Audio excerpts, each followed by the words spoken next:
Historical. Wow. Ayun. Finally, masasabi namin na natapos namin yung stage 2 naman. So, stage 2 talaga. Level 2.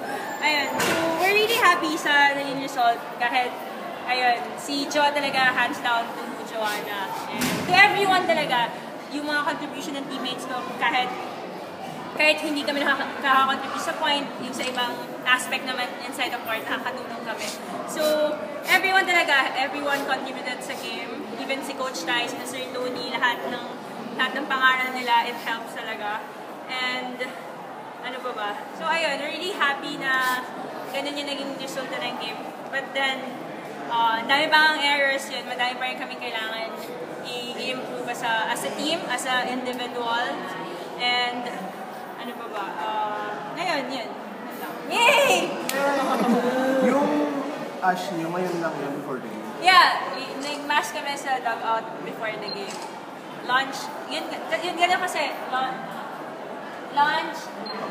Gumawa ang game. The lunch. Naglalunch sa Sudan. Tapos, punta ko dito. Kasi kung maglalunch kami sa Mall of Asia, madami na Africa, diba? Eh, saka naging practice namin, we've been winning since last year. So, hindi na namin binago. Kaya laging gumawa ang game, guys. Hindi, joke lang. Oo nga, para man. Kaya may free joke. For you, what was the tougher one in your matches with the Sun? Yung first round ba or? Oh my God. Iba-iba yung naging struggle namin nung first round.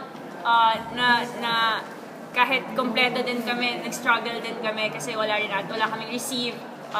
Siyempre, lumaban din talaga yung Lasal, yung blocking talaga nila sobrang nag-work. So ayun, dun kami nahirapan. Yung second round naman, siyempre, nag-adjust din sila sa rotation, ang dami nila. So kailangan din namin mag-adjust mentally, kailangan namin prepare din talaga kasi madaming pampasok din talaga si Coach Ramil. So kailangan talaga na, yun, iba yung naging challenge talaga kasi ngayon parang more on yung tinignan namin yung rotation talaga nila kasi naging iba-iba nga. Tapos yung last game, sobrang yung skills nila talaga. Well, this game din, si Ara talaga, grabe, parang binubuhat talaga niya yung team niya as a team captain talaga. Yung leadership niya talaga sobrang nag-work and even Kim. So, ayun. What does it mean for you na for the first time in Ateneo Women's Volleyball Program, 14-0 yung sweep? What it means for you? Siguro, well, it's an achievement for us girls and for the Ateneo. But then, siguro for us, it's just one more challenge para ma-maintain namin yung game namin. Maging consistent pa kami sa team and sana maging motivation yun para mas maganda pa yung laruin namin sa mga future games namin. Alaysa, waiting na kayo sa finals. May confidence na, may swagger na kayong bit-bit. Ano po, sorry? Meron na kayong confident? Every game naman kasi iba yung situation, iba yung circumstances. So, we cannot, sabi nga ni Father Chat kanina, yung bola bilog. So, hindi mo nalalaman. Yung surface lang naman din talaga. Kailangan talaga maging, yung foundation namin, kailangan maging, parang doon kami dapat mas patag. Kailangan pa namin ayusin yung sa training namin para mas magkaroon kami ng confidence. It starts talaga sa training kasi kung maganda naman yung tinitraining namin, kung mas maganda namin nagagawa sa training, yung mga skills, yung teamwork namin. So, I think lalabas naman sa game. So, ayun. Alaysa, your thoughts nung 24 all? 24 all, not over ako. Di ba yun? Hindi. Service error. Tapos nag-service error ako, di ba? Dapat si Jo. Siyempre,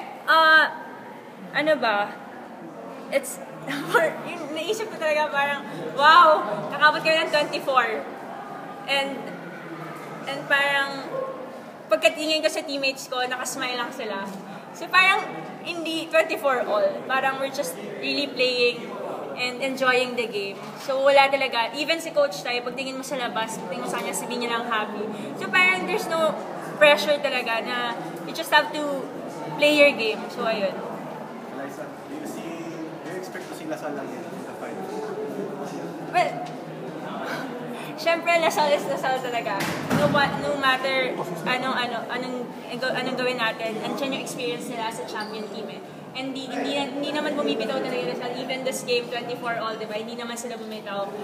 So, syempre, well, given the fact na number 2 sila, pero for sure naman din, lalaban din naman yung mga, syempre magpe-prepare din yung number 3 and number 4. So, ayun, we just have to, as a team, we just have to train hard, and syempre, we just have to wait and see kahit ano ibigay sa amin kung sino makakalaban natin. Liza, how do you make sure na what happened to Lasal last year won't happen to you guys? Kasi we're looking at a 3-week span bago kayo maglaro ulit eh. Oo, parang pre-season na well, for sure naman, we'll never know what's gonna happen on that day, diba? We'll never know what's gonna happen on the finals then. We're just hoping for the best. We're gonna train hard. For sure, Coach Lai will make us train harder and push ourselves even more pa.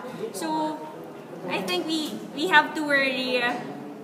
Kailangan namin i-worry. Kailangan lang namin siguro i-worry kung paano kayo magsusurvive sa training ni Coach Tai. And kung nag-training naman maayos, diba?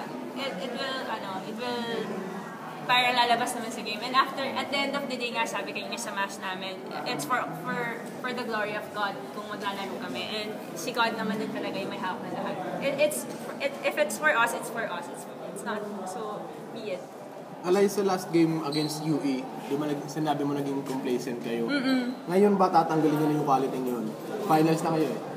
Well, I think it's a human nature naman. Hindi naman maiiwasan na magiging ganon, lalo na pag sobrang tight ng game and parang syempre mapapagod ka, ganyan. But then, we're really trying as a team, we're really trying as a player na syempre isipin namin, mentally, psych up namin yung sarili namin. So, I think it's working naman. I think, hopefully, it's working. And we're helping each other naman as a team eh. So, I guess, it's the key para mawala yung ganong attitude namin. As the leader of the team, for sure, for 3 weeks, your team will be undergoing a lot of training. Yes, for sure. And Definitely. As a leader, how will you push your teammates against complacency and of course the rust na wala kayong actual gameplay before the finals? Lahat kami parang, nakikita ko sa team ko, parang lahat kami leader inside the court. We have our own parts. So definitely, syempre, yung mga teammates ko parang, syempre 3 weeks din yun, parang off-season talaga. But then, I think naman, sa bawat isa sa amin, yung thinking namin, and yung goal namin as a player, and syempre, bakit pa kami mag-give up? Parang bakit pa kami doon kami magiging relax kung kailan na nasa may dulo na. And every team naman, every team gusto mangyari yun. Bakit kami kapawala naman? I think, and Coach Tai naman will remind us always na we're not yet there. We just have to push even more kung may ipupush pa. So, I think it's a balance eh. There's a balance na yung kami. Can I add on that? Kasi yung hard work nila paid off din. Parang meron siya return of investment. Imagine finals ulit. Nung finals ulit tapos 14-0. Return of investment na yun. So, bakit pa nila isasayang? So, yung complacentness, wala yung ito, they will work harder maybe para this back-to-back. Hopefully, Novena. So start na kami doon sa game. Magdadasal na kami. Prayer. How big was the just came back? Definitely, Bea is one of the rookie talaga. As in, si Bea talaga, sobrang hardworking niya. Kung makikita niyo yun sa training, kahit ganyan niya, nagda-training pa rin, pupunta pa rin niya sa training. So, I think she deserves what lahat na nakikita natin as in pinaghirapan niya yun. So, ibigay talaga natin kay Bea. Sobrang laki na nakakontribute niya. Not only sa points, even kung nakita mo yung reaction niya inside the court, lahat kami mabubuhay, parang, Bea, relax lang. Parang, di ba, parang, she's really hardworking, she's really good, as in, sobrang lahat ng qualities ng isang player na gugustuhin mo na kay Bea talaga. Can you discuss yung contributions ni Joe kanina? I know you said something about it earlier. Pero, si lalo Joe, na nung crunch time. Clutch talaga yan. May award nga kami sa clutch player. Si Joe talaga, as in, even sa training, pagpapalo yan, natingin lang kami lahat. Kasi parang, paano mo nagawa yun? Parang, ganun kami. Parang we complement each other. Kasi I think one of the, kailangan mo i-reward yung teammates mo. And si Jo talaga, ginagawa naman niya sa training yan. And luckily, and fortunately, nangyari ngayon and nabigay niya. And sobrang, we're really happy sa, kahit sila ipasok mo, Jo, Mitch, di ba? Parang, kaya feeling ko naman, as a team manager, di ba sa'yo, happy ka naman. This isn't something that surprised you na nagawa niyo yun kasi nakita mo na. Or nagulat ka pa rin kasi parang digdi ka na tapos... Well, but I'm really happy na ganun yung pinakita ni John. Kasi first playing year niya sa UAAP, and ganun kalakas yung loob niya na sana na tulungan namin siya lumakas yung loob niya, sana tulungan siya ni coach na lumakas yung loob niya. And sana ito yung start na para magtuloy-tuloy talaga na yung confidence niya as a player, di ba? Ito yung character niya, tahimik lang talaga siya. Naku, pag tahimik na. Pagawa mo sa kanya yung Silent level killer talaga. Silent killer. Ano masasabi mo ng artista pa yung sumusuporta sa inyo? Ay, Naka-blue lipstick pa siya. really? Nanood ka ba ng movie niya? Of course. Anong masasabi mo Sa movie? Grabe, panoorin niyo na lang. Alam niyo guys, panoorin na. It's really nice, super. And we're really happy naman na na-inspire din namin yung mga like the stars, di ba? Parang it's really rare naman na bibigyan nila kami ng time. It's really... Ano ba yun? Parang naging katulong. It's really rare naman na magbibigay sila ng time, di ba? Parang kaya mahina lang. So, ayan, we're really happy kasi at saka sa volleyball, at least nakikilala tayo. Hindi lang tayo na, hindi na lang tayo. At least may iba na.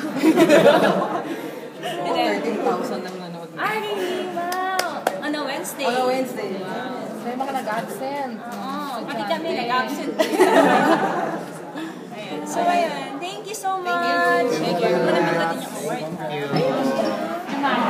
Nagsabi sa'yo.